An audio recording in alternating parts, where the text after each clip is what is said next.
August 2024. Forward. Operating base, Iron Ridge, Western Iraq. 127 degrees in the shade.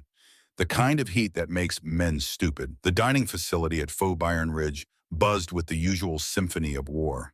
Silverware scraping against trays, boots shuffling on concrete floors, the low rumble of generators outside, never quite fading into background noise. 200 soldiers and Marines moved through their routines, grabbing food, finding seats, stealing moments of normal in a place where normal didn't exist. In the far corner, away from the noise and the jokes and the casual profanity of men trying to forget where they were, Chief Petty Officer Sarah Hartley sat alone.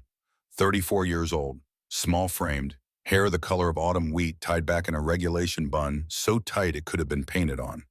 She scrolled through encrypted frequency schematics on her tablet, taking small measured bites of food she probably didn't taste. Her posture was strange. Not stiff, not nervous, just still. Shoulders relaxed, back straight, eyes moving across the screen with the precision of someone reading sheet music. Most days people barely noticed her. Today was different. Today 3 men walked in like a storm that refused to stay outside. Gunnery Sergeant Kane Ashford led the way. Broad-shouldered, thick-necked, the kind of man who filled a doorway without trying. Behind him came Corporal Diego Morales and Corporal Tyler Brooks, moving in his wake like remoras following a shark. Their voices carried before they even reached her table. Loud, deliberate, performing for an audience that hadn't asked for a show. Kane's shadow fell across Sarah's tray. She didn't look up. "Well, well," Kane said, voice pitched to Carrie. "If it isn't the Navy's finest, Chief Petty Officer Sarah Hartley, the girl who plays with radios while real warriors do real work." A few heads turned. Not many, just enough. Sarah closed her tablet with a soft click, set it beside her tray, took one more bite of food, chewed it, completely swallowed. Then she looked up, her eyes meeting his with the kind of calm that made some men nervous and others angry. Kane was the second type. "You know what they called girls like you in my corps?" He leaned in, palms flat on the table. "SEAL dropouts, 5'0" tech clerks playing dress-up in a combat zone, pretending to be warriors." Diego snickered. Tyler shifted his weight eyes, darting to see who was watching. The DFAC wasn't silent, but it was quieter. That particular kind of quiet that happens when people sense something ugly about to unfold and can't decide whether to look away or lean in. "Tell me, Chief," Kane continued, voice dripping with mock curiosity. "When the bullets start flying, you gonna hide behind your laptop? Send the bad guys a strongly worded email?" Sarah said nothing. Her face didn't change. No anger, no fear, no embarrassment. Just that same impossible calm, like she was watching a training video on equipment maintenance. And that silence, that refusal to give him the reaction he wanted, made Kane's jaw tighten. His hand shot out. Slap! The tray flew off the table.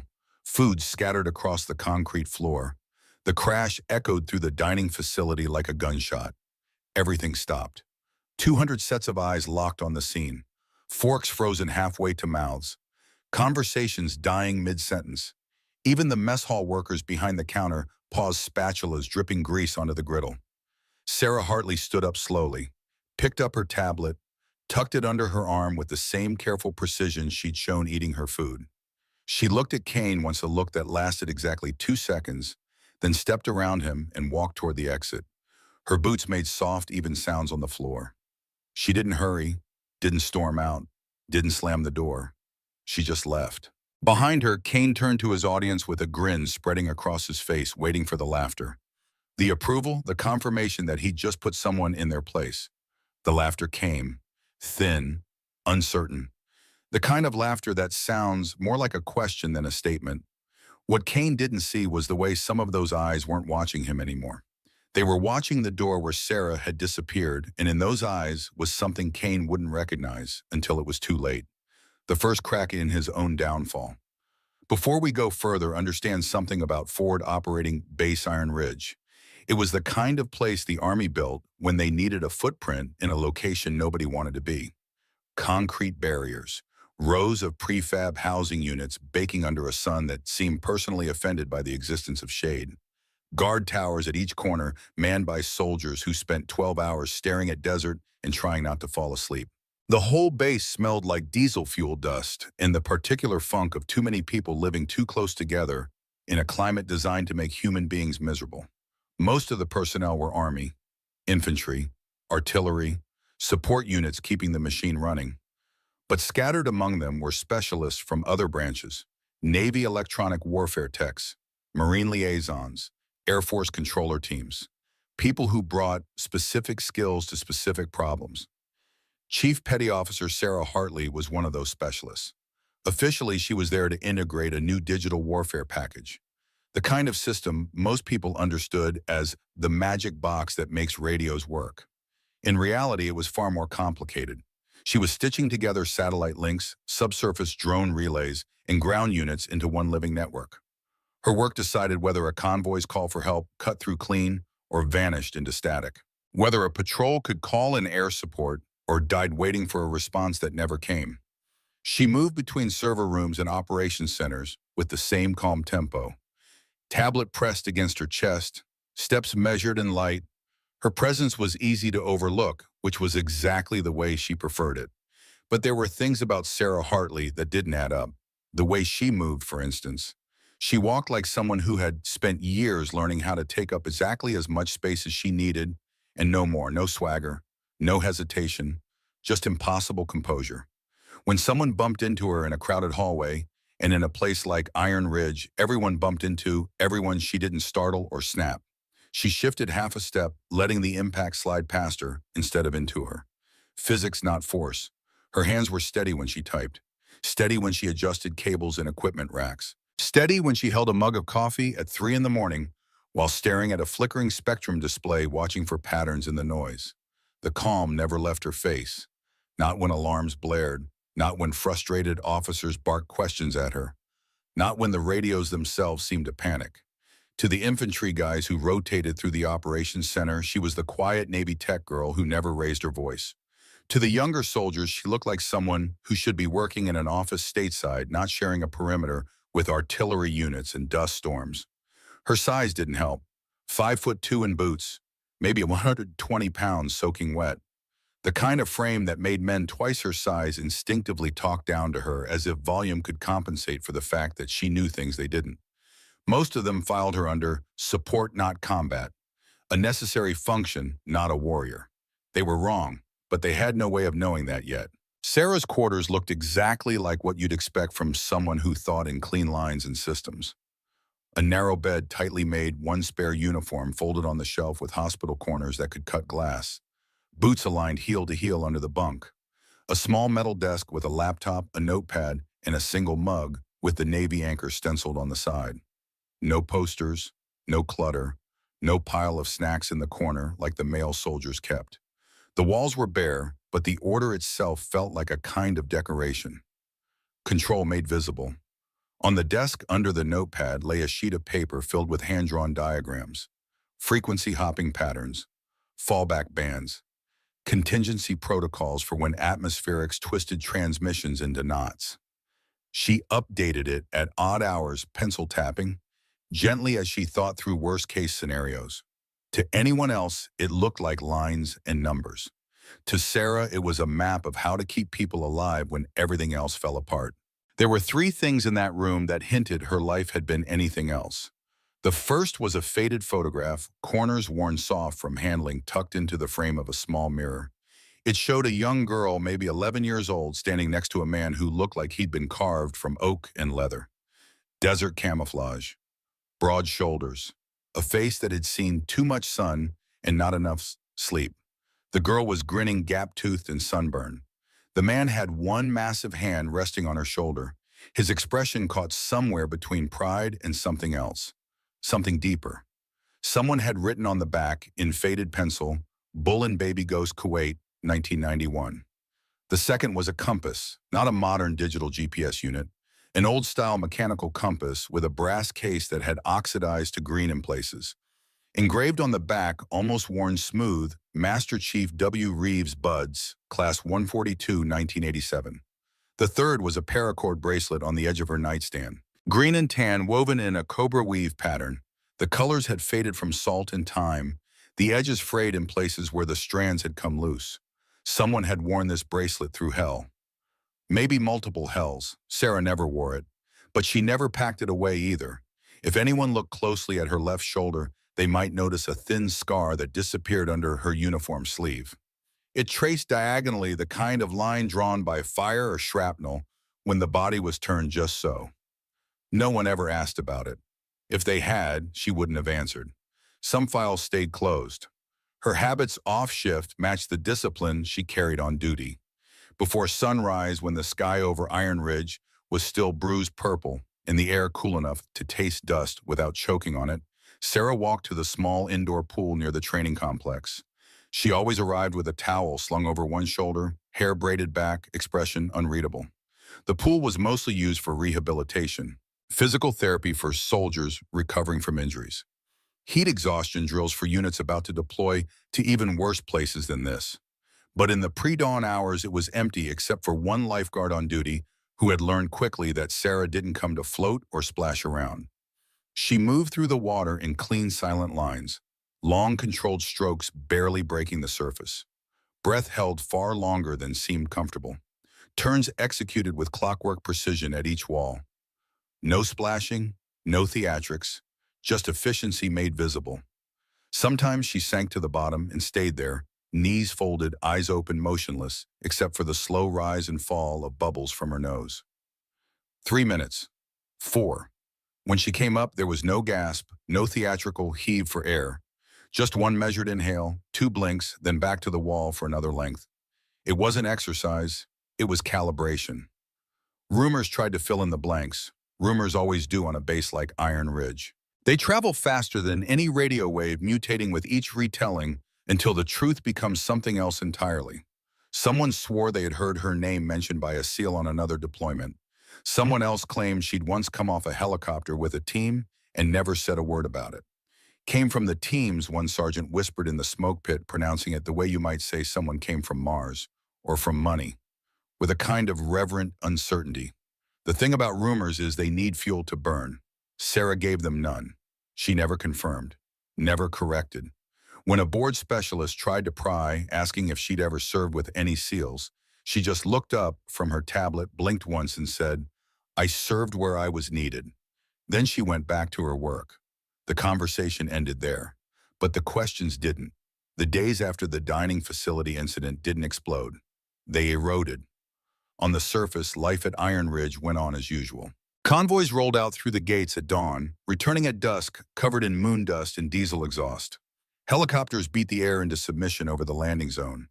Briefings came and went in the operations center, officers moving colored markers across maps like they were playing a game where the pieces bled. But underneath all that movement, something else was happening. Gunnery Sergeant Kane Ashford had decided that what happened in the DFAC wasn't the end of it. In his mind, Sarah's silence wasn't strength. It was a challenge, an insult that needed correction. And he was exactly the kind of man who couldn't let an insult stand. The first escalation came in a hallway, the kind everyone cuts through without thinking. Concrete walls, exposed pipes, flickering fluorescent lights that buzzed like angry insects. Sarah walked down it with her tablet tucked under one arm, eyes scanning a list of frequency reports, her mind already 3 steps ahead of her body. Diego Morales and Tyler Brooks leaned against the wall halfway down, pretending to check something on a clipboard. Kane stepped out from a side door just as Sarah reached them, blocking her path completely. "Hey, Chief," he said, voice just loud enough to draw attention from a passing squad. "You sleep okay after throwing your little tantrum in the DFAC? Or do SEAL rejects cry themselves to sleep in binary code?" Diego snorted. Tyler grinned without looking up from the fake clipboard. The passing squad slowed, curiosity tugging at their boots. Sarah stopped. Her toes came within inches of Kane's. She looked at him, once eyes steady, then at the space between his shoulder and the wall. She adjusted her angle, stepped around him without a word, kept walking. Behind her, laughter rolled down the hallway. It followed her like a bad radio signal. That night, Sarah did what she always did. She sat at her small desk, opened an encrypted file, and added a new line. Date 14 August 2024, Psalm, 100 hours, location, Corridor Charlie, the 3 personnel, Gisjit, Kane Ashford, Cipulo, Diego Morales, Cipul, Tyler Brooks. Summary: verbal harassment, physical obstruction, Derogatory remarks referencing SEALs, emotional stability, and professional competence. 6 witnesses present. When she was done, she didn't stare at the screen in anger. She just saved the entry and closed the lid. It wasn't sentiment, it was documentation. Evidence collection the same way NCIS had taught her years ago, back when she needed to learn how to protect herself with something more permanent than silence. The operations center this time. Radios crackled with traffic from patrols scattered across the province. Screens glowed with the thermal imaging feeds and drone footage. A large map dominated one wall covered in grease pencil marks, showing unit positions and patrol routes. Sarah stood near the communications rack, checking signal strength on a new relay node, her fingers moving across the touchscreen interface with practiced efficiency. A low buzz of conversation filled the room as a platoon prepared for a night mission. Kane walked in with Diego and Tyler right behind him, all 3 in full kit. Body armor, helmets clipped to their vests, rifles hanging from slings, every inch of them screaming combat ready. They went straight to the comms table where Sarah was working. "Tech clerk," Kane announced, dropping his gloves on the table so they landed next to her hand. "Tell me something. When the bullets start flying, you gonna come out from behind your laptop or just send encouraging emails to the bad guys?" A few soldiers chuckled, trying to read the room, trying to figure out if this was funny or just cruel.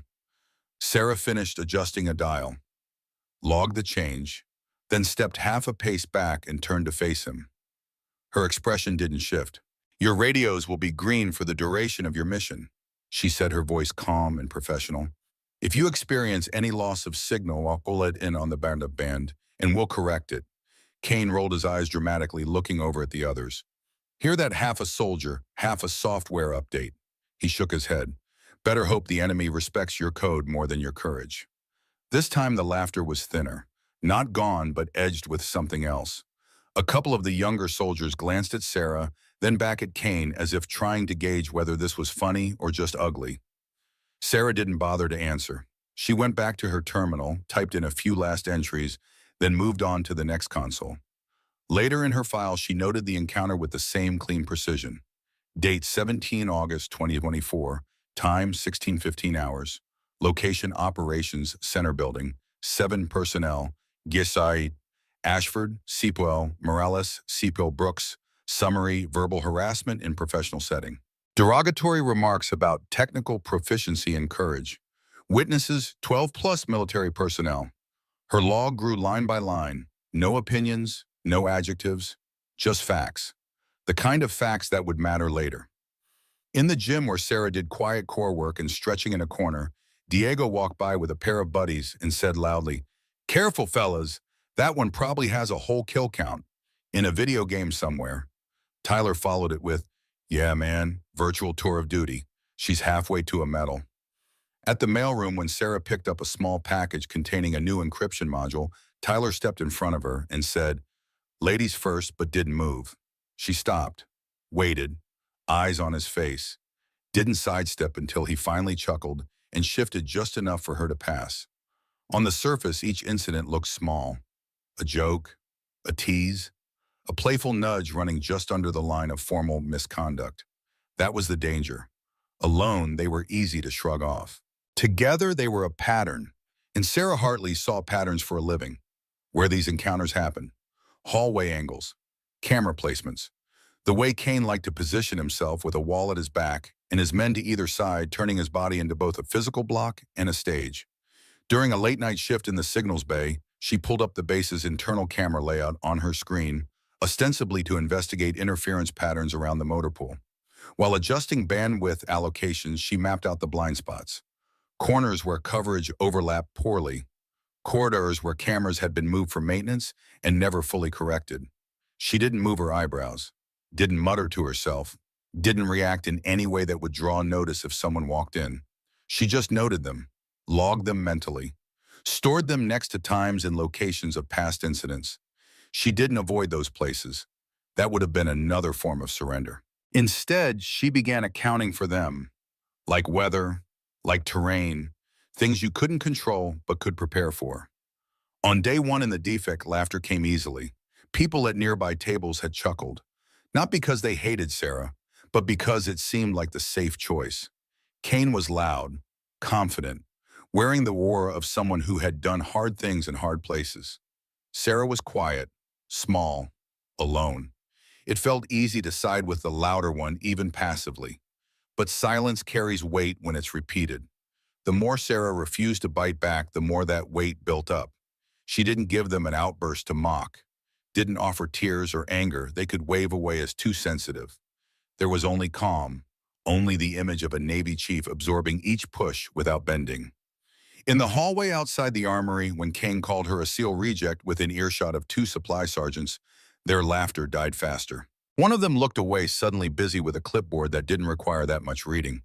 The other gave a stiff smile that never reached his eyes. In the operations center, after the half-a-soldier comment, a captain at the far end of the room glanced over sharply, then returned to his maps without saying anything. Small reactions, but real. Even Diego and Tyler began to show hairline cracks.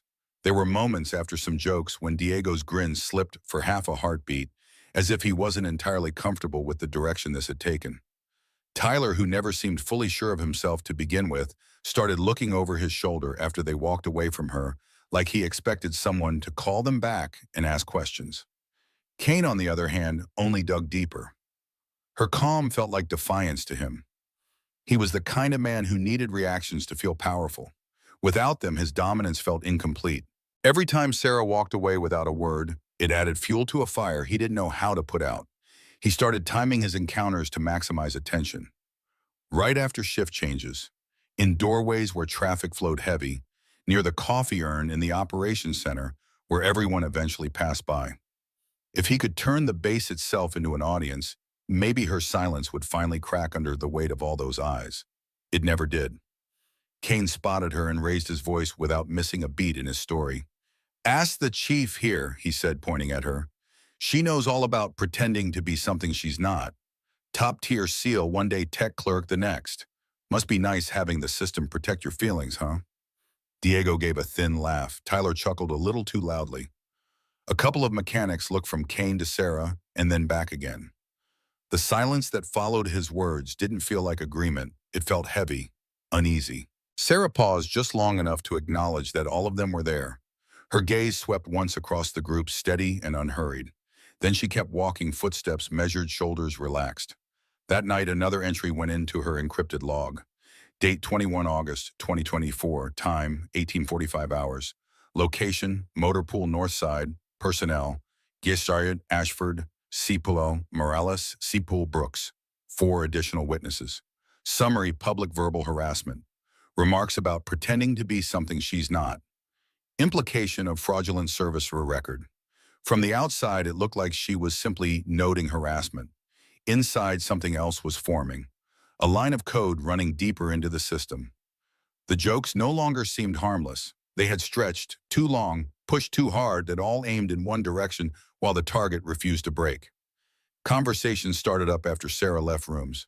"Man, Ashford needs to let that go," someone muttered in the gym. "She barely even talks." "Why is he on her case so much?" another soldier asked in the smoke pit. No one confronted him. Not yet. But the current had changed. Laughter had thinned into uneasy smiles. Uneasy smiles had turned into quiet, watchful silence. Through it all, Sarah never raised her voice, never changed her routine. She checked signals, swam laps, updated her frequency maps. And every time Kane stepped into her path, she observed him like another interference pattern. Predictable, traceable, something that could be managed with the right calibration. Things that didn't fit the neat box Kane tried to force her into. Nothing dramatic, nothing obvious, just subtle pieces of a puzzle that seemed out of place for a quiet Navy electronic warfare chief. The first clue appeared in the doorway of the communications bay. A junior specialist pushed past her too quickly, trying to catch up with his squad. Anyone else would have stumbled or jerked back. Sarah didn't. She pivoted smoothly, letting the momentum wash past her body rotating just enough to avoid the impact by inches. She didn't waver, didn't lose balance. It looked practiced, the kind of movement someone didn't learn in a classroom. Later, when she reached for a tool in the server cabinet, a technician beside her paused and stared at her hand. On her right thumb, just near the base, was a roughened strip of hardened skin. A callus. Not from typing, not from tools. The shape was wrong for that. It was long and angled, more like something you'd see on someone who had spent years sheathing and unsheathing a dive knife in salt water. The tech didn't ask. He just blinked and pretended he hadn't noticed. People didn't ask Sarah questions. Not because they were afraid of her, she'd never given anyone a reason to be, but because she carried an air of quiet privacy that made curiosity feel like intrusion. In the hallways, she checked corners the way some soldiers breathed. Subtle, natural, hardly visible unless you knew what to look for. Not paranoid, not dramatic, just a quick slice of her gaze toward blind angles before she stepped through. Many passed her without catching the motion. A few didn't. They whispered about it later with uncertain tones. The way people whisper when they're not sure if what they saw was unusual or a sign of something deeper. The strange part was that none of these habits matched her current job. Digital warfare required precision patience and an analytical mind. But not this. Not reflexes tuned like someone who had been tested in rooms far less forgiving than concrete hallways and server bays. Sarah always swam early in the mornings when the pool was almost empty. But that night, long after most of the base had turned in, she slipped into the dimly lit training complex. The overhead lights were set to red standard protocol for night operations training. The entire room glowed crimson. The water was still reflecting the metal beams above like a dark mirror. She walked to the edge with deliberate calm, placed a rebreather unit beside her, dipped her toes into the freezing pool. A single staff sergeant sat in the control booth above sipping stale coffee and scrolling through his phone. Staff Sergeant Luis Ramirez, 48 years old, former Navy diver, the kind of man who had seen enough strange things in the service that he rarely raised an eyebrow anymore. He barely looked up when he heard the splash. Sarah moved through the pool like a shadow, silent, slow, precise. She adjusted the rebreather straps, checked her gauges with calm fingers, took one long breath, and slipped under the water. She didn't swim, didn't move. She simply descended to the bottom knees, folding beneath her in a still cross-legged position. Down there under red lights and 10 feet of cold water, Sarah became a statue. Seconds passed, then a minute, then two. Ramirez frowned. He stood up, walked to the glass, wiped a sleeve across it, and squinted. She was still down there, completely motionless, hands resting on her thighs, head tilted slightly upward as bubbles escaped in slow, measured pulses. 3 minutes. 4. The sergeant leaned closer. 5. 6. When Sarah finally rose, she didn't burst to the surface or gasp for breath. She ascended slowly, controlled, like she was surfacing from a memory rather than from water. Her head broke the surface in silence. One calm inhale. No drama. No strain. Ramirez exhaled in disbelief. Mother of, he muttered to no one. I've only seen one person hold breath like that. He waited for an answer that didn't come. Sarah pulled herself out of the water unhurried, droplets running down her arms. She dried off, packed her gear. Ramirez walked down from the booth boots, echoing on metal stairs. Chief, he said, Chief Hartley. Sarah paused, towel in hand, but didn't turn around. I gotta ask, Ramirez continued. You related to Master Chief William Bull Reeves. Sarah's shoulders stiffened. Just slightly, just for a moment. Then she turned to face him. He was my father, she said quietly. Ramirez removed his ball cap, an old gesture of respect that men his age still remembered. Was, he asked softly, KIA, Yemen 2012, Al-Qaeda compound. He saved his team, didn't make it out himself. The control booth felt colder. Ramirez stood there holding his cap, looking at this small woman in Navy fatigues who suddenly seemed larger than the room. I served under him, Ramirez said finally. 1990, Adriatic Sea Bosnia operations. Best operator I ever knew. Long silence. Just the hum of ventilation and the soft lap of water against tile. He taught you, didn't he? Ramirez asked. The breath hold, the corner checking, the way you move. Sarah looked at him for a long moment, measuring, deciding.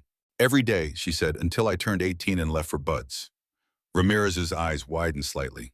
You made it through Class 301 2011. Only woman in my class. Graduated 4th overall. Ramirez let out a slow breath. Bull would be proud, ma'am. He didn't live to see it, Sarah said, her voice steady but carrying something underneath. Something old. Died 6 months before I pinned my trident. Does anyone on this base know? Command knows my file, but I don't advertise. She picked up her bag, slung it over her shoulder. Dad taught me, let your work speak, not your resume. Ramirez nodded slowly. If you ever need anything, ma'am, you call on me. Bull Reeves' daughter gets my respect. Always. Sarah looked at him once more.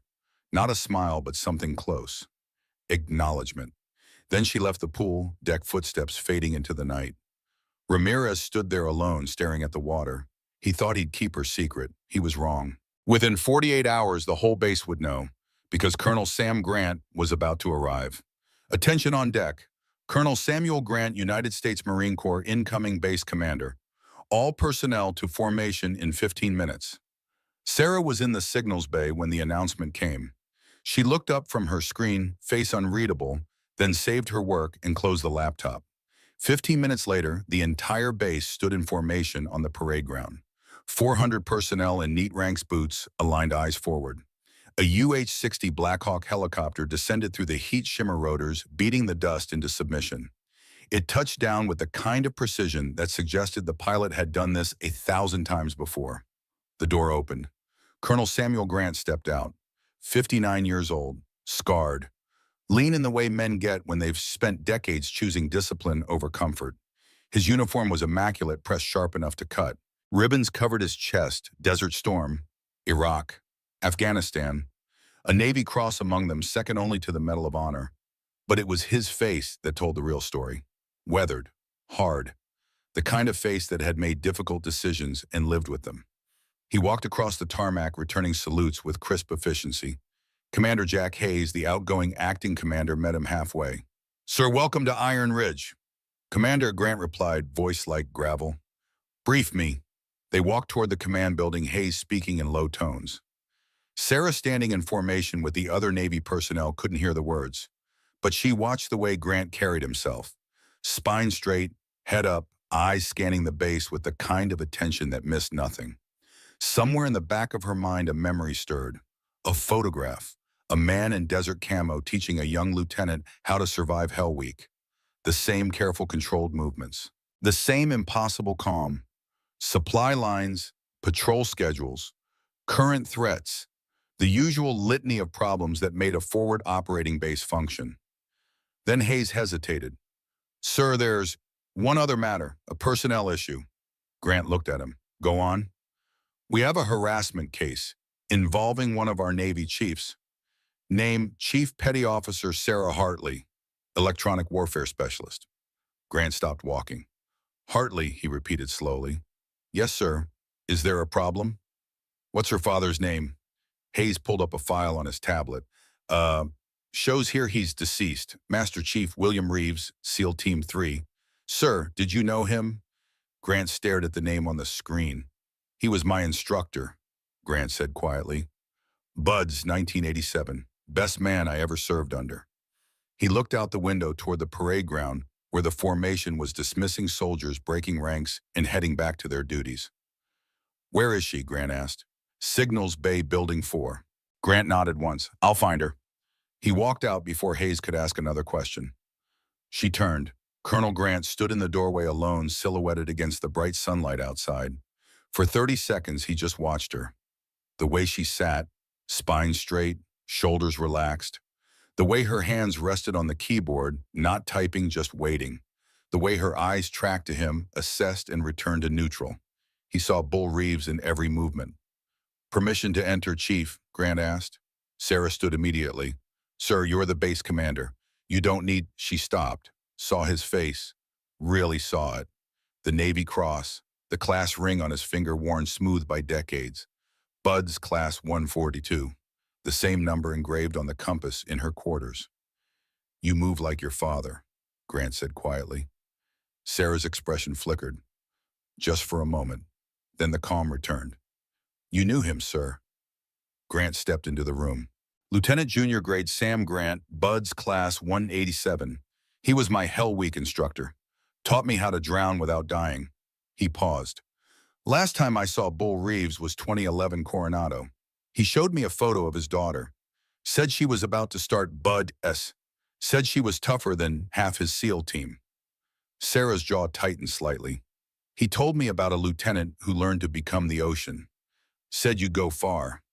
He was right, Grant said, about both of us.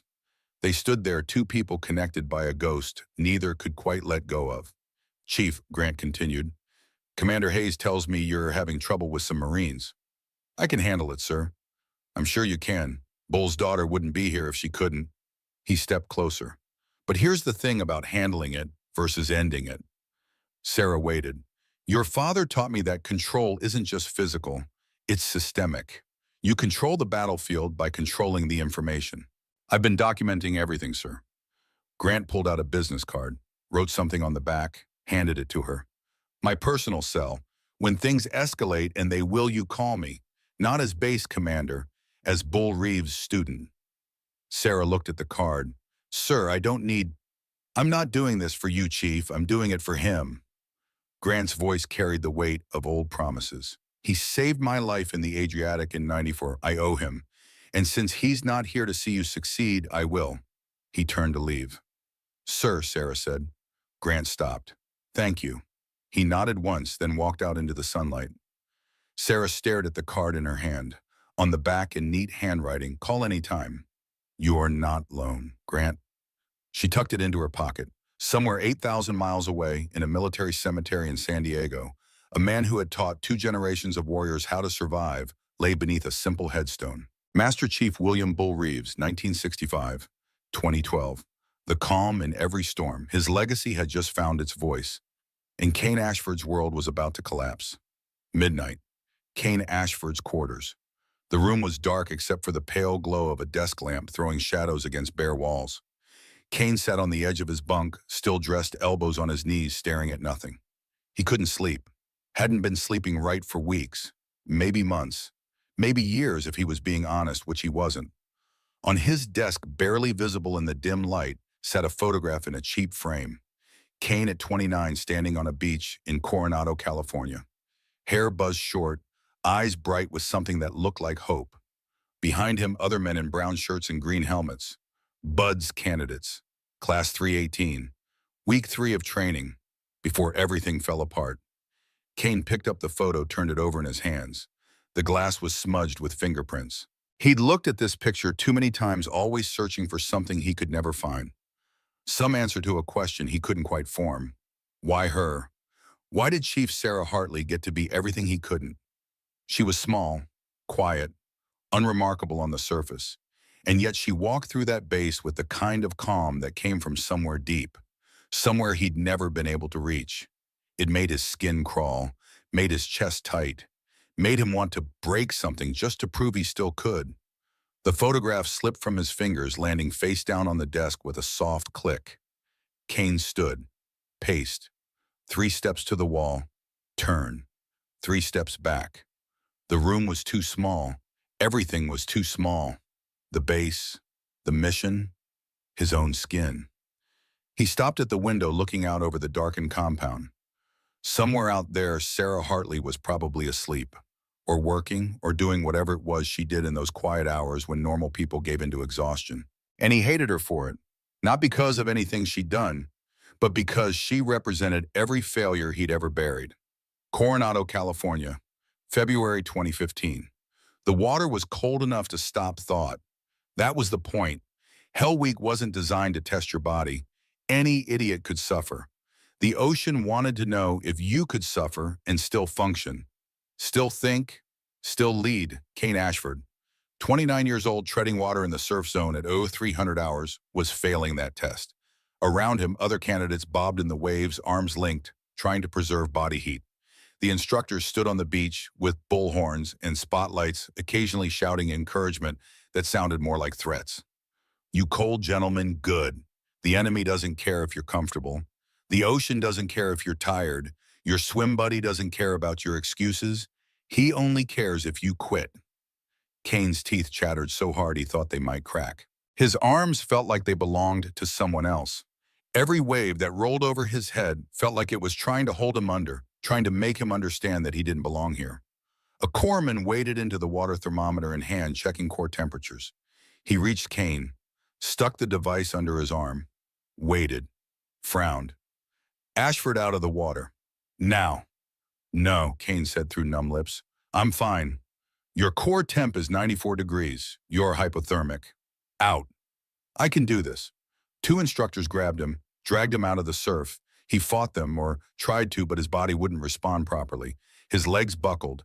They laid him on the sand, wrapped him in blankets that felt like they were made of fire and ice at the same time. An instructor leaned down, face invisible behind a flashlight beam. Ashford, you're done. Medical DQ. No, I can. You're fighting the ocean, son. SEALs don't fight the ocean. They become it. Give me another chance, please. The instructor stood, walked away. Behind him, the rest of the class stayed in the water arms, linked singing cadence to keep their minds occupied, functioning through misery, doing what Kane couldn't. He lay there on the beach, wrapped in blankets, listening to them, listening to the sound of men who were better than him, continuing without him. They rolled him back, told him he could try again with the next class. He did. 6 months later, same beach, different class, week 5. Land navigation, 12 miles through the mountains with a 60-pound ruck and a compass. Kane got lost, not physically lost. The kind of loss that happens in your head when panic sets in and every decision feels wrong. He second-guessed his bearings, checked his map too many times, fell behind the group, started running to catch up, which only made everything worse. When he finally stumbled into the checkpoint 2 hours late, the instructor was waiting. Ashford, where's your swim buddy? I don't know. We got separated. You got separated or you left him behind. I was trying to make up time. The instructor stepped closer. SEALs don't leave their swim buddy, ever, for any reason.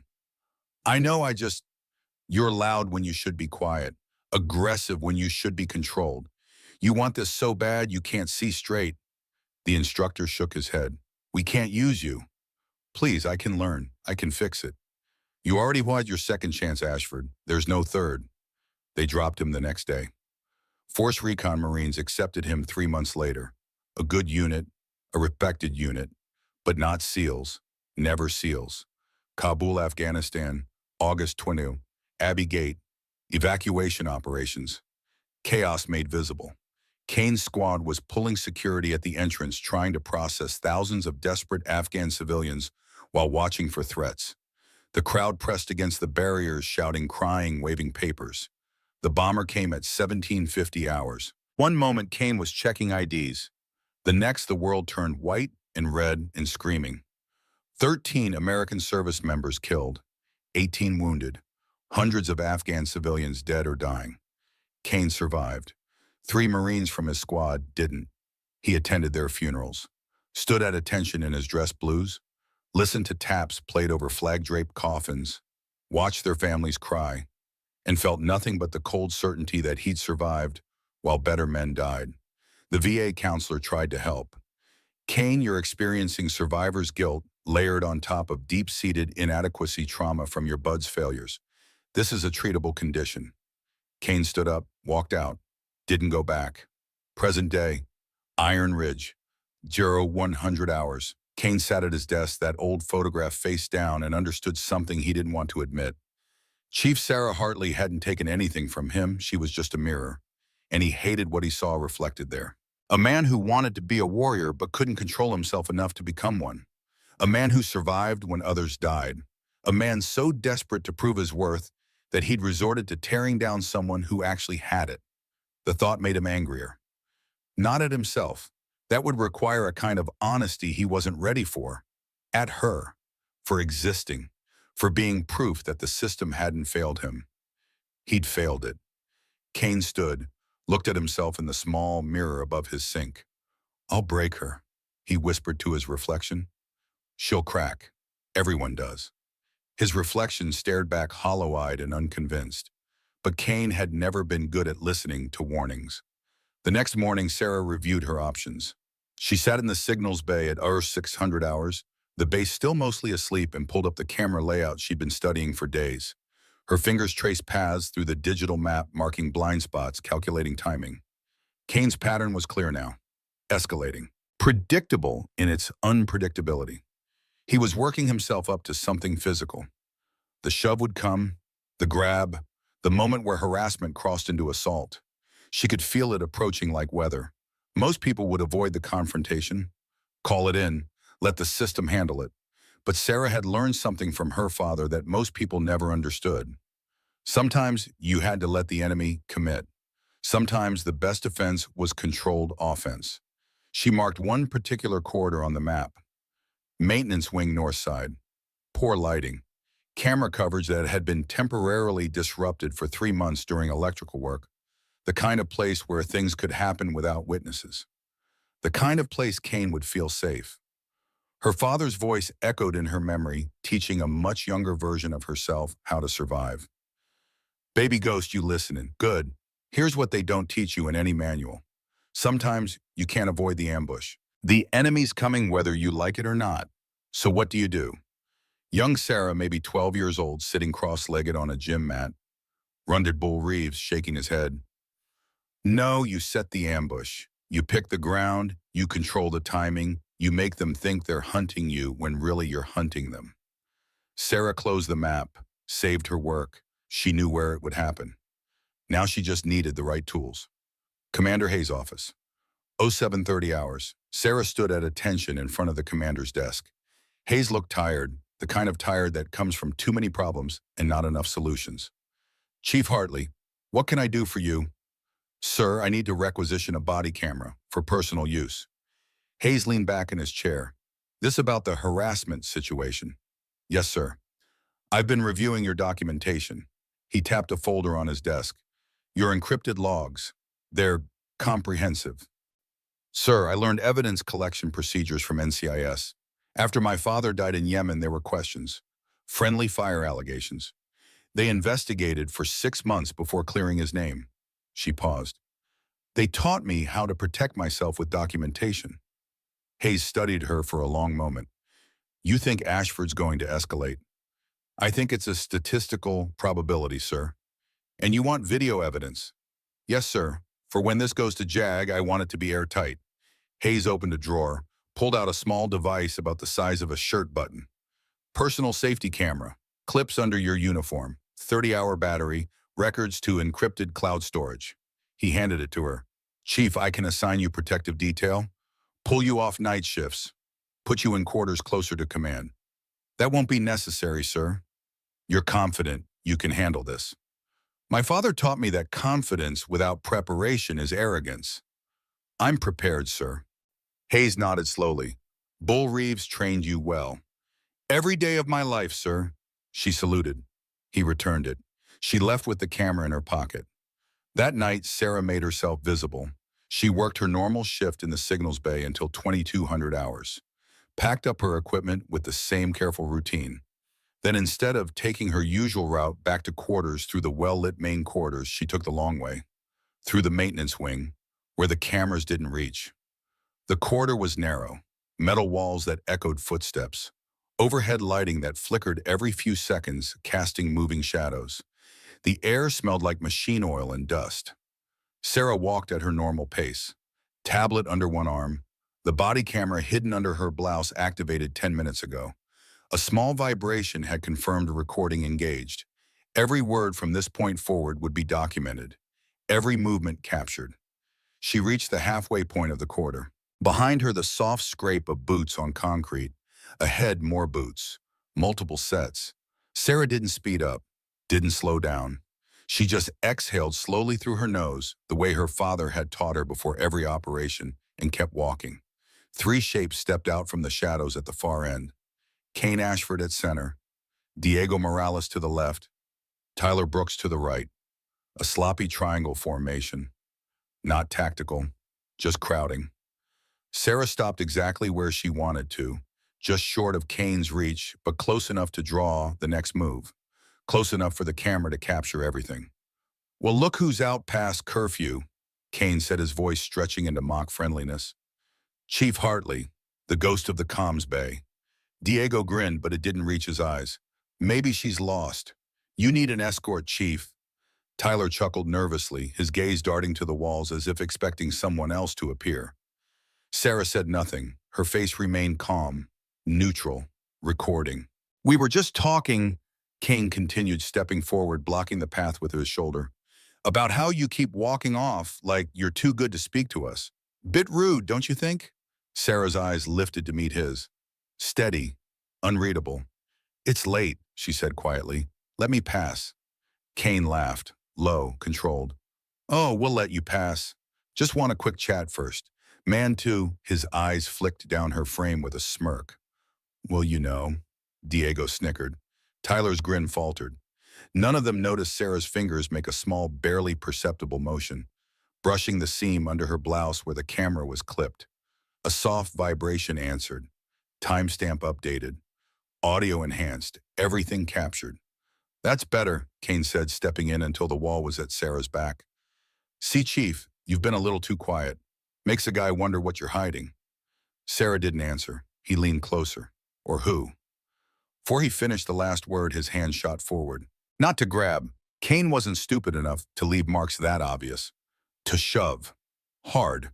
The heel of his palm slammed into Sarah's shoulder, forcing her against the metal wall with a sharp metallic clang that echoed down the corridor. For a split second, the corridor froze. Then everything moved. But it didn't move the way Kane expected.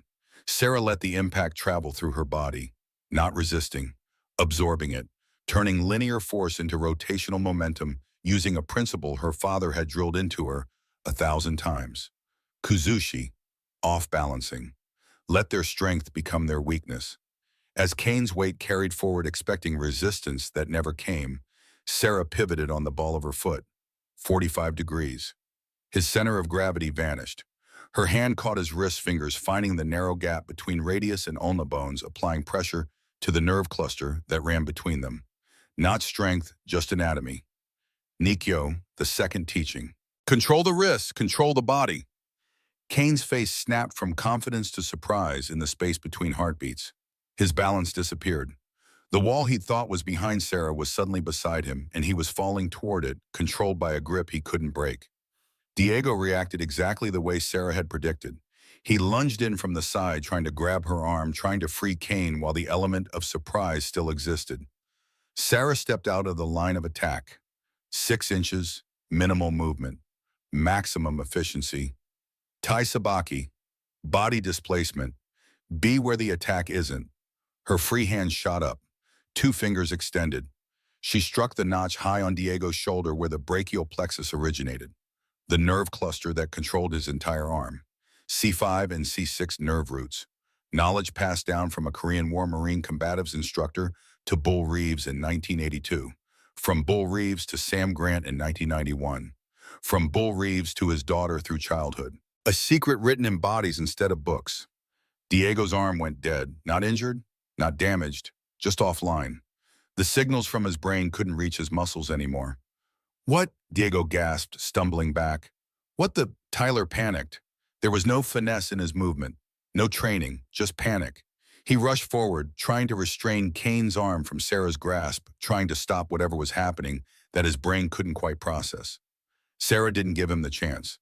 Still controlling Kane's wrist, she turned her hip just enough, redirected his weight using the momentum Tyler was bringing into the equation.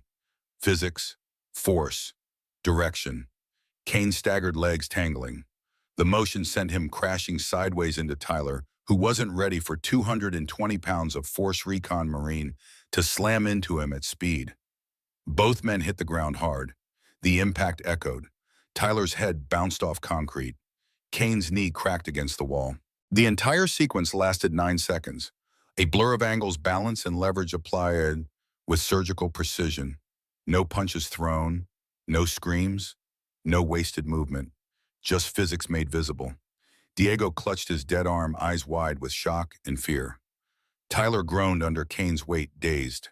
Kane himself knelt on his hands and knees, stunned, trying to understand how the small Navy chief he'd mocked daily had dismantled 3 Marines with the ease of someone who had done it before to people far more dangerous than them. Sarah stood in the center of the corridor, breathing steady. She adjusted her blouse where the shove had wrinkled it, checked that the camera was still in place, still recording. Then she looked at them, calmly, not angry, not boasting, just composed. This conversation is over, she said softly. She stepped past the three stunned Marines and walked away down the corridor, her footsteps even and unhurried.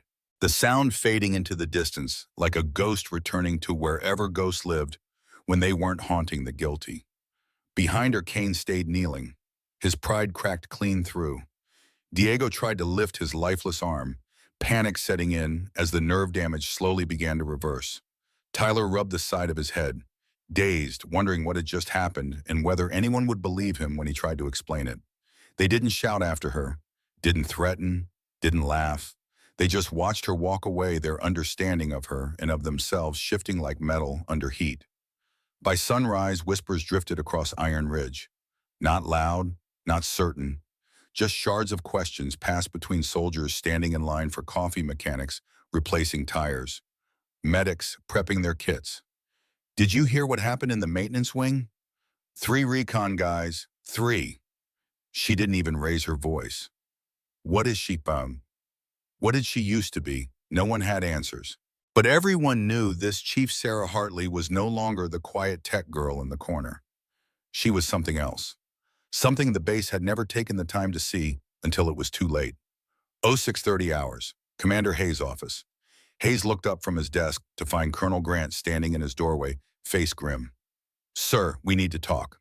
About Chief Hartley. About Chief Hartley's encrypted files. Grant stepped inside, closed the door. The ones she's been maintaining for 6 weeks that have nothing to do with harassment. Hayes frowned. Sir, I don't. Grant pulled out a tablet, pulled up a classified folder, turned it so Hayes could see. Operation Desert Ghost. Classification secret, issued no foreign mission. Counterintelligence surveillance target.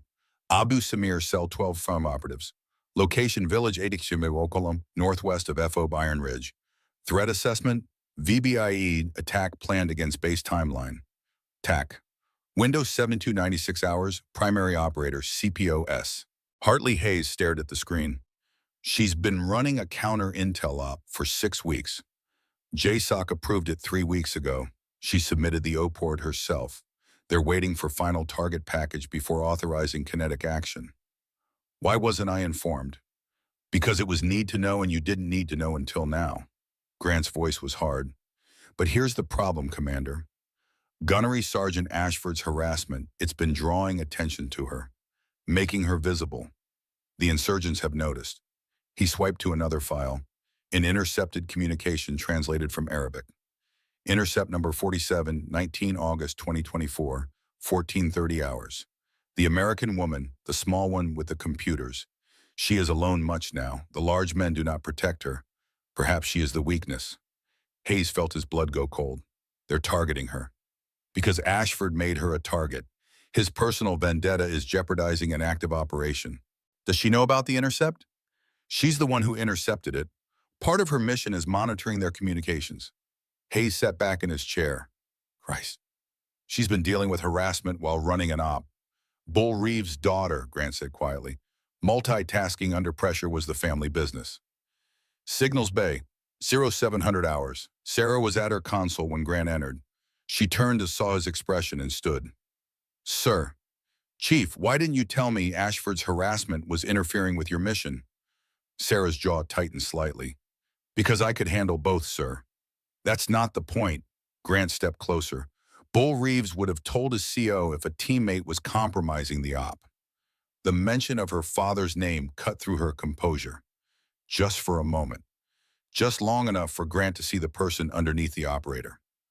I know what you're doing, Grant continued, voice softer. You're trying to prove you don't need help. Your dad did the same thing after his swim buddy died in '99. Sarah looked up. You knew about Jason Mitchell. Bull told me in 2011, said his daughter blamed herself for not seeing the threat, said Jason was like a son to him. Grant paused. So you switched to electronic warfare, because if you control the signals, you see the whole battlefield. No more blind spots. Sarah said nothing, but her eyes confirmed it. Your OPORD for Desert Ghost is brilliant, Grant said, but you can't finish it if Ashford keeps making you visible. The insurgents are watching you now because of him. What do you suggest, sir? Grant pulled out his own tablet. We end Ashford's harassment in a way that reinforces your cover. Make it look like routine discipline, not special treatment. JAG review triggered by the body cam footage from last night. By the book, clean, boring. He showed her a timeline. Meanwhile, you finished the target package. JSOC's already got an AC-130 on standby. When you give the word, we light them up. Sarah studied the plan. The hearing will take time, days, which is exactly how long you need to confirm final target locations. They don't know you made them. Let's keep it that way. Sarah nodded slowly. My father would approve. I know. He taught me the same lesson in Bosnia. Control the narrative, control the battlefield. Signals Bay, 2300 hours, 2 days later. Sarah sat alone in the dimly lit room, screens glowing around her like campfires. On one monitor, a frequency spectrum analyzer showed the electromagnetic landscape around Iron Ridge. On another, intercepted communications scrolled past in Arabic, automatically translated by software. Most of it was noise, civilian traffic, taxi drivers arguing about routes, families calling relatives in Baghdad. But they're buried in the noise patterns. A phrase repeated across 3 different calls, the blessed work, a time reference.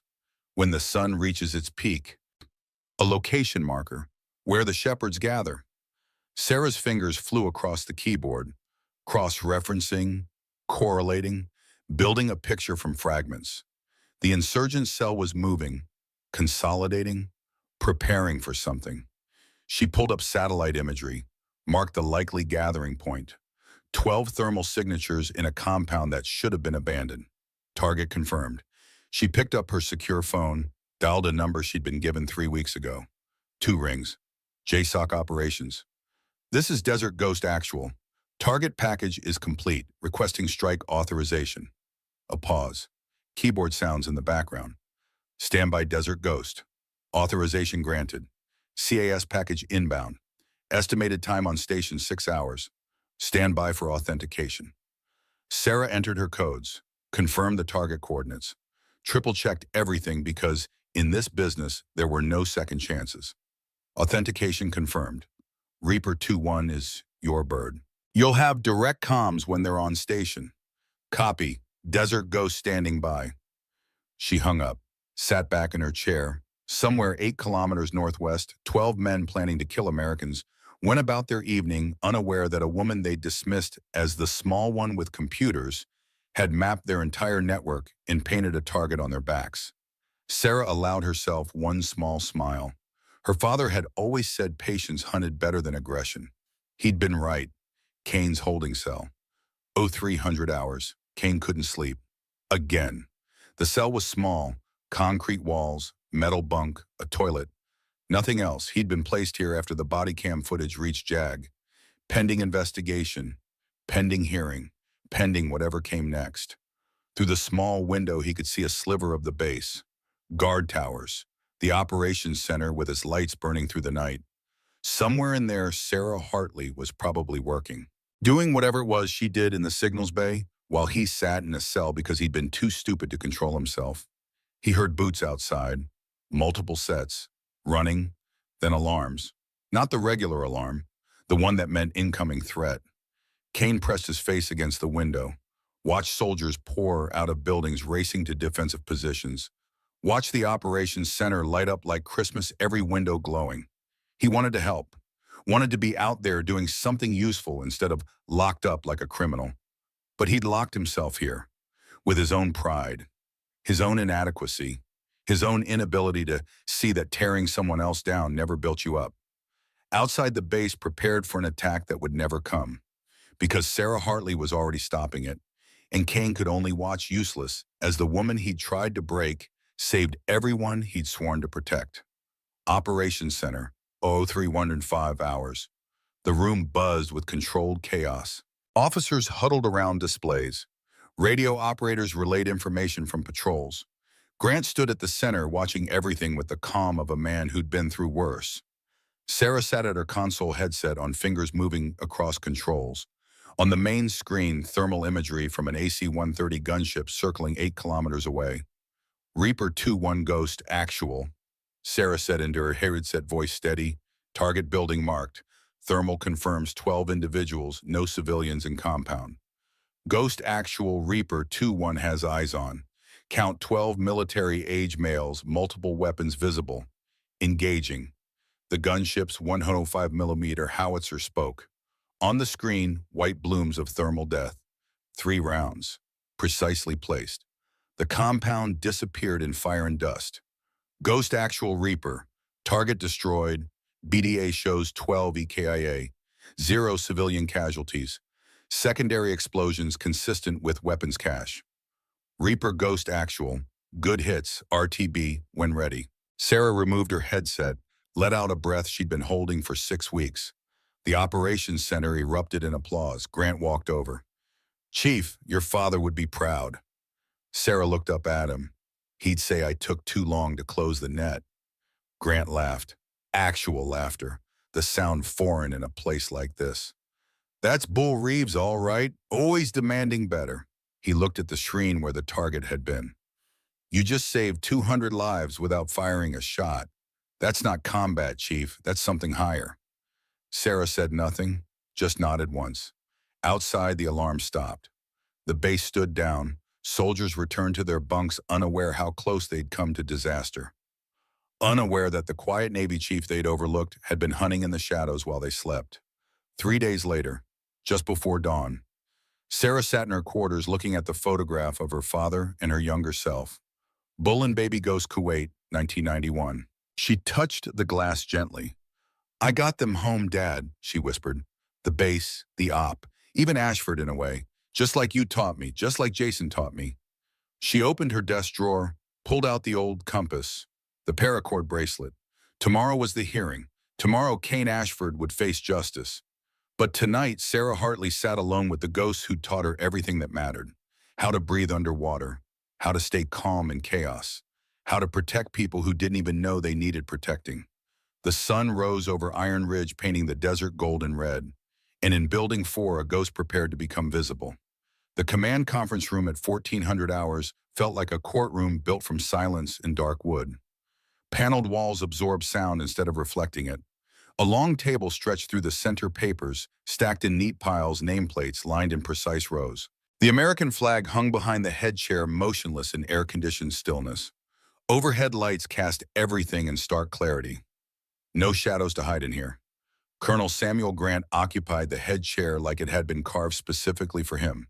59 years old, scarred, weathered, the kind of man who carried authority in his spine rather than his voice.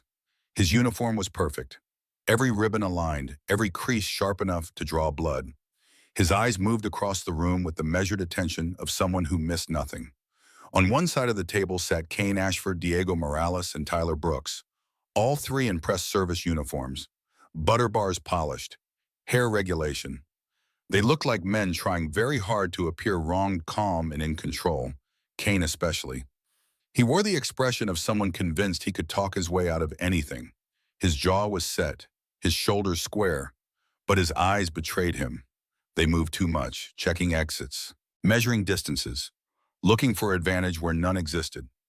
On the other side sat Chief Petty Officer Sarah Hartley, hands folded on the table, back straight, eyes steady, the same impossible calm she'd carried through every encounter, every insult, every moment Kane had tried to break her. Commander Hayes sat beside her, face neutral, professional, but something in the way he positioned himself, shoulders angled slightly towards Sarah, suggested protection, respect. The JAG officer, a lean man with wire-rimmed glasses and the expression of someone who'd seen too many cases exactly like this one, sat at the far end with a laptop and a folder thick with documents. Grant opened the session with a clipped tone that cut through the silence like a knife through water. "Gunnery Sergeant Ashford, you requested this hearing. You may begin." Kane cleared his throat, loudly, performing for the room rather than speaking to it. "Yes, sir. Thank you, sir." He straightened in his chair. "We're here because Chief Hartley attacked my men and me in a maintenance quarter late last night, unprovoked. We were checking on a supply issue and He paused for effect. She snapped, came at us. We tried to de-escalate, but she was out of control." Diego nodded weakly, still cradling the arm she'd disabled. His eyes didn't meet anyone else's. Tyler echoed the gesture, looking down as if reliving some trauma, but the performance was thin, rehearsed. the kind of lie that falls apart under examination. Grant let the silence hang for 3 seconds, long enough for the lie to settle, long enough for everyone to feel its weight. Then he turned his gaze to Sarah. "Chief Hartley, your response." Sarah didn't launch into a defense, didn't explain, didn't justify, didn't argue. She simply lifted one hand and gestured toward the folder in front of her. "My report is complete, sir." That was all. Commander Hayes spoke next, his tone professional and measured. "Colonel, the report includes multiple pieces of evidence. With your permission, JAG will present them." Grant nodded once. The JAG officer rose, approached the monitor on the far wall, clicked a remote. The screen flickered to life. "First exhibit," the JAG officer said, his voice carrying the neutral quality of someone presenting facts rather than arguments. "Dining facility security footage from 11 days ago."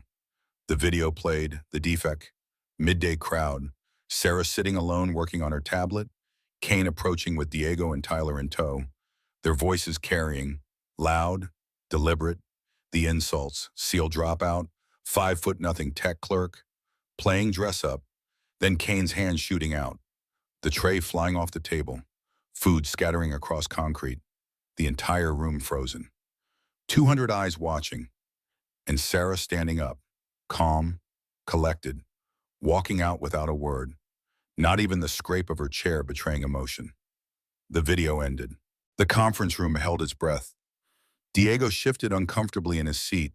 Tyler stared at the table like it might offer escape. Kane's jaw tightened, color creeping up his neck, but he kept his face neutral, trying to maintain the lie. Grant's fingers tapped once against the table. Not a reaction, just acknowledgement. The JAG officer clicked again. Second exhibit, body-worn camera footage recorded by Chief Hartley during the incident in question. Kane inhaled sharply. Sarah didn't move. The screen lit up with night vision footage. The narrow metal corridor, poor lighting, the timestamp in the corner, 22:14 hours. 3 men closing in, Kane at center, Diego and Tyler flanking, a triangle formation collapsing inward. The audio crackled to life. Kane's voice, "The ghost of the comms bay. Man too well, you know." Sarah's voice quiet and steady. "It's late. Let me pass." Kane stepping closer. The wall at Sarah's back. "We'll let you pass. Just want a quick chat first." Then his hand shooting forward, the shove, the impact against metal, the clang echoing, and what happened next, 9 seconds that dismantled 3 Marines. The wrist lock, the pivot, Diego lunging, the nerve strike, his arm going dead, Tyler rushing in, the hip turn, both men crashing to the ground, Sarah standing over them, adjusting her blouse. This conversation is over. Walking away, even footsteps fading. The video ended. The silence that followed was total, not uncomfortable, not tense, just complete. The silence of a truth so obvious that words became unnecessary. Grant leaned back slowly. His eyes moved from the screen to Kane, studying him with the kind of recognition that came only from experience. A man who had seen operators move like that before, in places where precision meant survival. He let the silence stretch, let the truth settle into the room like dust after a blast. Finally, he spoke. "Chief Hartley." His voice was quiet but carried weight. "Where did you learn to control like that?" Sarah lifted her eyes to him, steady, unshaken. "Sir," she said softly, "I learned to do what was necessary to keep people alive. Nothing more, nothing less." And somehow that was louder than anything Kane had tried to claim. The JAG officer wasn't finished. "Colonel, 2 additional items for the record." Grant nodded. Item 1.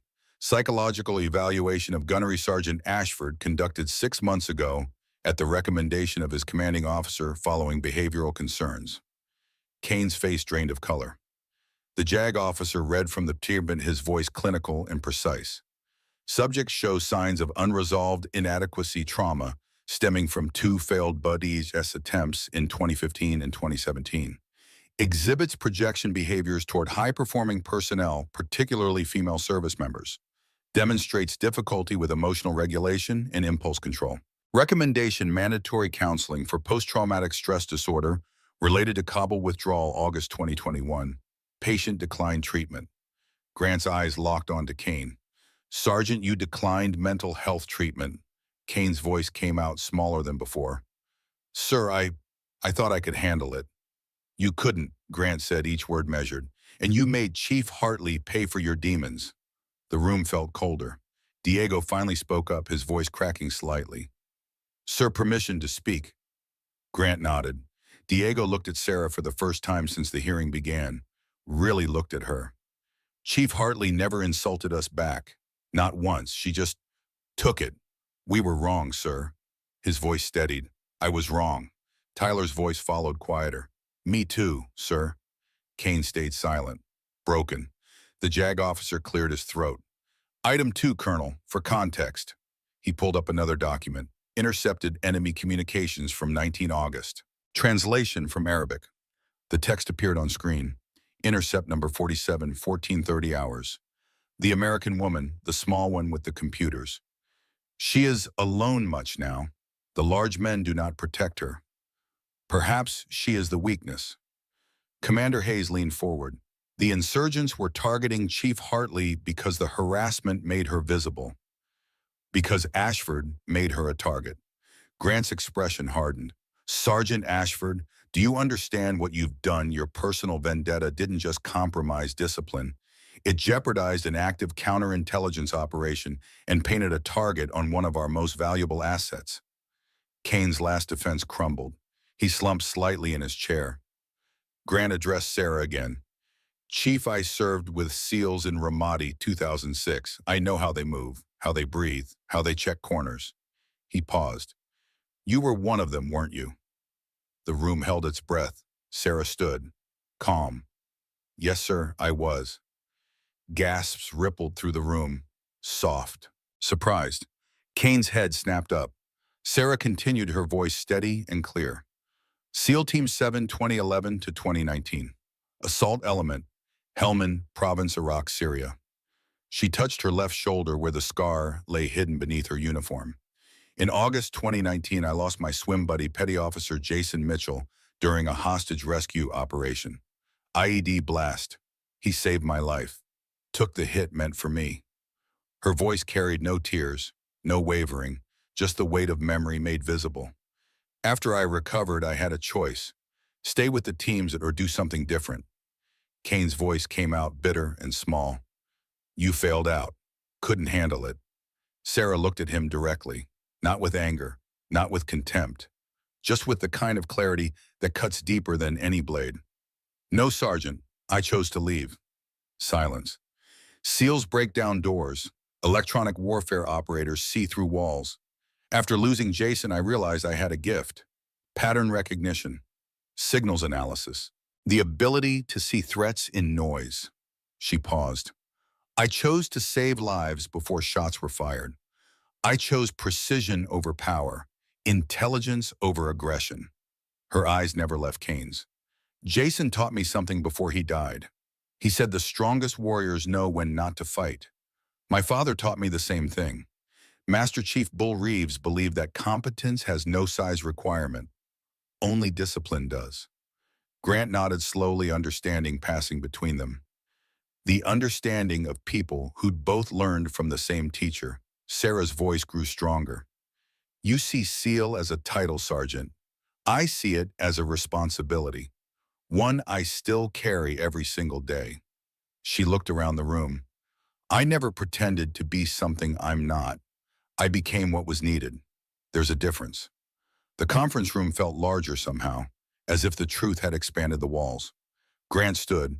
This hearing is concluded. I will render judgment at 0800 tomorrow at base-wide formation. Dismissed. The sun rose over forward operating base Iron Ridge the next morning with the kind of clarity that made everything sharp and bright and impossible to hide from. By 800 hours, the entire base stood in formation on the parade ground.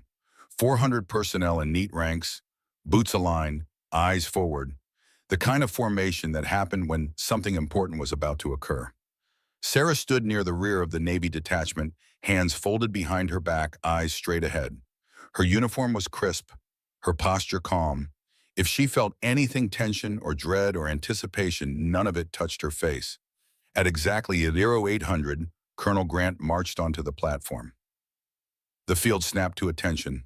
"At ease," he commanded, voice carrying across the morning air. He stood with his hands behind him, shoulders square, gaze sweeping the formation slowly. When he spoke next, his tone left no room for misinterpretation. "In this uniform, we uphold honor, discipline, respect. And when those standards fail, when those who wear these ranks betray them, we correct it. Immediately, publicly, completely." A ripple went through the crowd. Last week, evidence was presented to this command.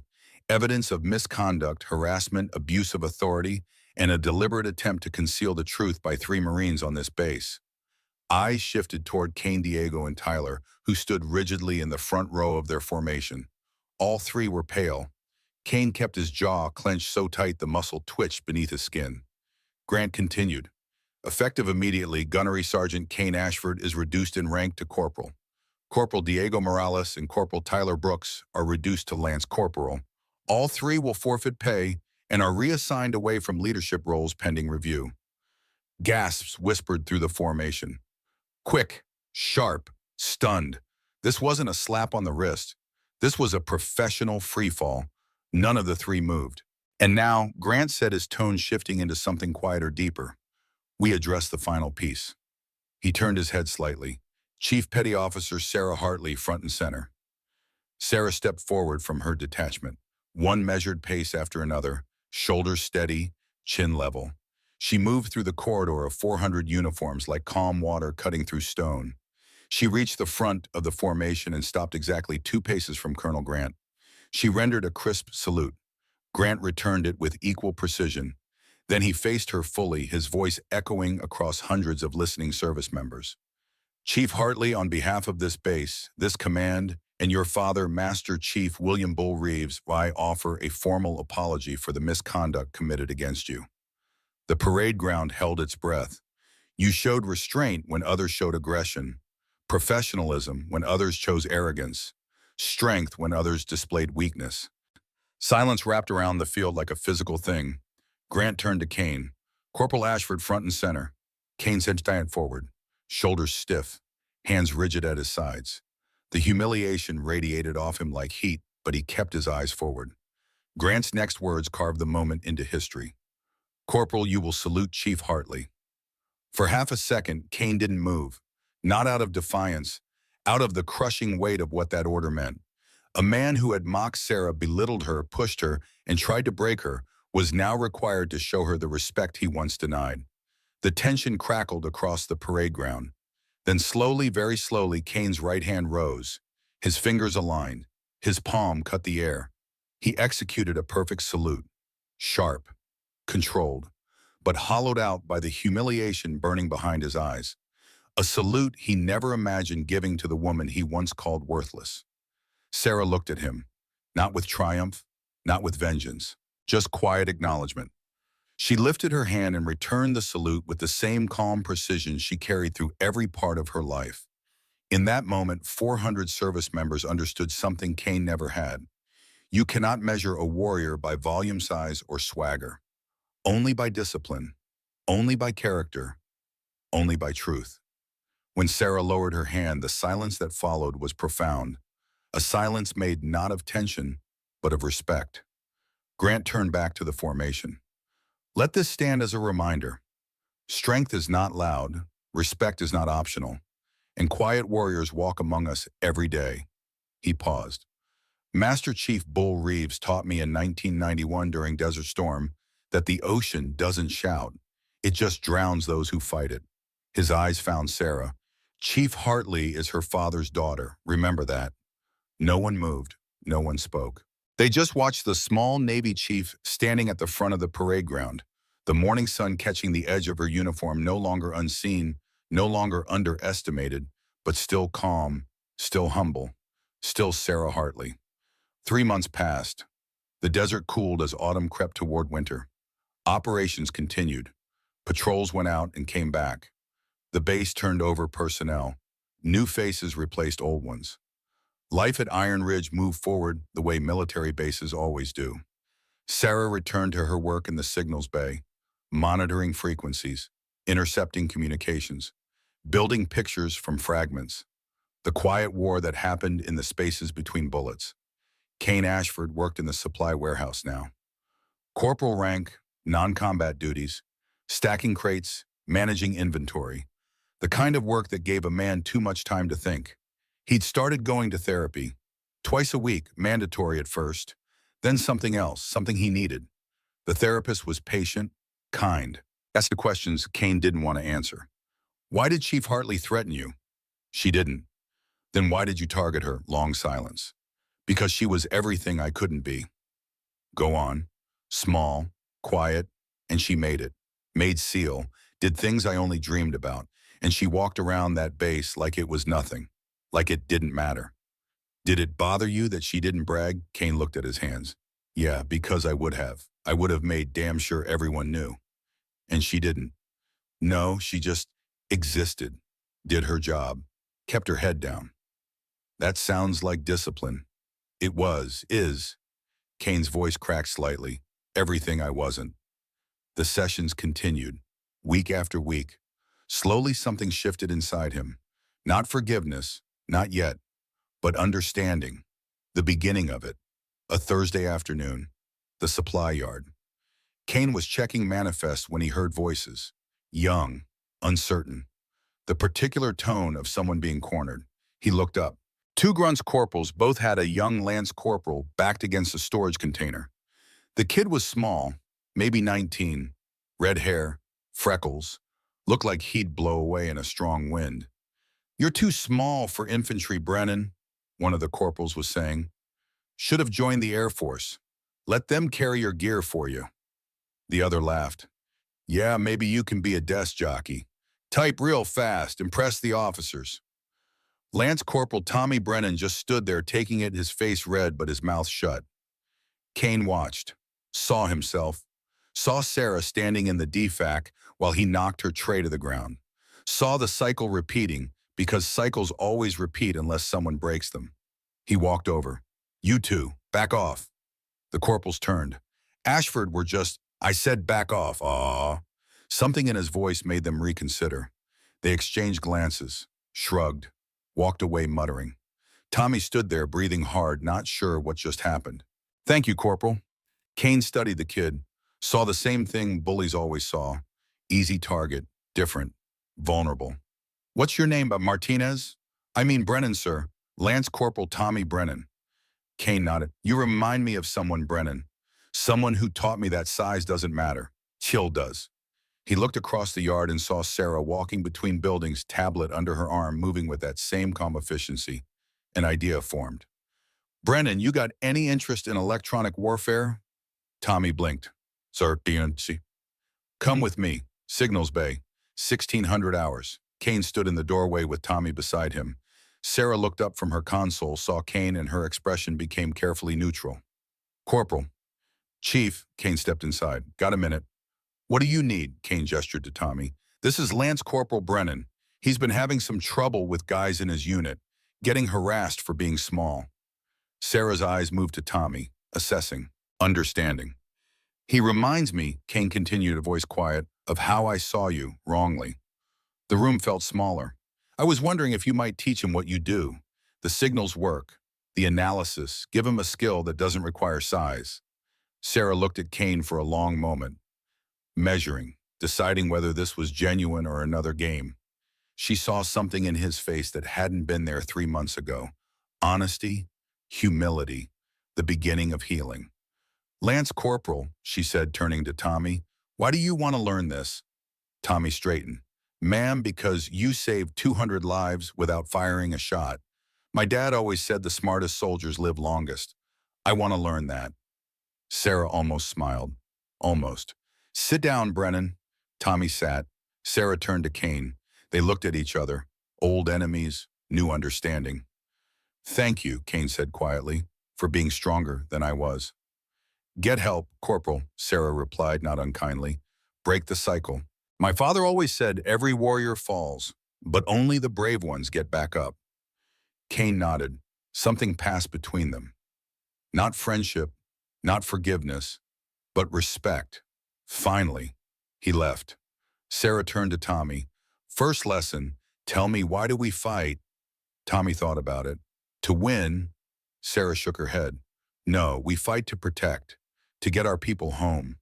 You remember that, and you'll never lose yourself. She pulled up a screen showing frequency patterns, began explaining interference signatures, how to read the noise, how to find intention in chaos. Tommy listened wide-eyed, absorbing everything. Outside, the sun moved toward the horizon. The desert turned gold and amber. Another day at Iron Ridge, drawing to a close. That night, Sarah sat alone in her quarters. She opened her desk drawer, pulled out the photograph. Bull and Baby Ghost Kuwait, 1991. The compass, the paracord bracelet. She whispered to Ghost, who couldn't answer but somehow still listened. Jay, I got him home. Kane. Took longer than I thought, but he's walking the right path now. She touched the photo of her father. Dad, I think you'd be okay with how this turned out. Not perfect, but honest. She closed the drawer gently. Somewhere in her memory, Bull Reeves stood on a beach in Kuwait, teaching a young lieutenant named Sam Grant how to survive by becoming the ocean. Teaching his daughter that strength protects it, doesn't dominate. The lessons lived on. Final scene. Signals Bay, 0400 hours, 2 weeks later. Sarah sat at her console monitoring the night. Peaceful, quiet, the kind of quiet that meant everyone was safe. Tommy Brennan entered carrying 2 cups of coffee.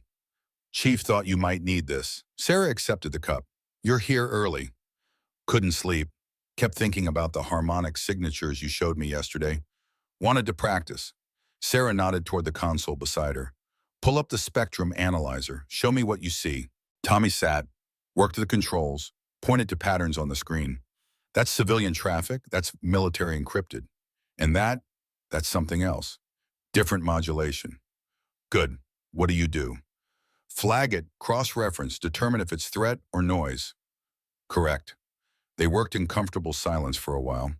Teacher and student, the same way Bull had taught Sarah, the same way Sarah had learned from Jason. Knowledge passing down like water, finding its level. Chief, Tommy said after a while, can I ask you something? Go ahead. When Corporal Ashford was harassing you, why didn't you just report him right away? Why wait? Sarah was quiet for a moment. Because reporting him would have made it about me. I wanted it to be about the truth, about evidence, about giving him every chance to stop on his own. Did you think he would? No, but I gave him the chance anyway. That's what separates warriors from bullies, Brennan. Warriors give their enemies chances to be better. Tommy absorbed this. They returned to the screens, to the frequencies, to the quiet work of seeing threats before they arrived. Sarah felt something she hadn't felt in a long time. Peace, not because the war was over. It wasn't. It never was. But because the mission continued, the knowledge passed on. The cycle of protection remained unbroken. Somewhere above them, stars wheeled across the desert sky. Ancient, constant, watching over warriors who stood guard while others slept. They called her worthless. They were wrong. Not because she proved it with fists, but because she never needed to. Real strength is quiet. Real warriors don't shout. They steady the room without raising their voice. They are the children of giants, the students of legends. They are the ghosts who guard the living, and they are everywhere.